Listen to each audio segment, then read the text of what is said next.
ولایت نیوز میں آپ کا خیر مقدم ہے۔ راجہ محمود آباد نے داعی اجل کو لبیک کہا، کربلا محمود آباد میں ہوگی تدفین۔ راجہ محمود آباد محمد امیر محمد خان طویل علالت کے باعث گزشتہ رات انتقال کر گئے۔ راجہ محمود آباد ملک و بیرون ملک کسی تعارف کے محتاج نہیں، ان کے چاہنے والوں کا ایک وسیع حلقہ ہے۔ ان کے انتقال کی خبر کے بعد سے ہی ان کے چاہنے والوں میں سوگ کی فضا طاری ہے۔ آج سے پہر بعد راجہ محمود آباد امیر محمد خان کی نماز جنازہ کے بعد کربلا محمود آباد میں تدفین کی جائے گی۔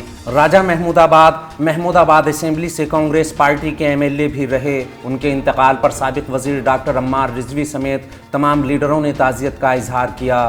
سیتاپور اور آس پاس کے علاقے سمیت ملک اور بیرون ملک بھی راجہ محمود آباد کی کافی ملکیت بتائی جاتی ہے۔ راجہ محمود آباد اور ان کے خاندان کی عراق، پاکستان اور دیگر ممالک میں بڑی جائیدادیں ہیں۔ اتراکھنڈ میں بھی ان کی 396 جائیدادوں کی نشاندہی کی گئی۔ اکتوبر 2006 میں حکومتی تخمینے کے مطابق ان کی جائیدادوں کی مالیت تقریباً 50,000 کروڑ روپے تھی۔ اس خبر میں فی الحال اتنا ہی۔ قومی، بین الاقوامی اور عالم اسلام کی اہم خبروں سے باخبر رہنے کے لیے ولایت نیوز سے جڑے رہیے۔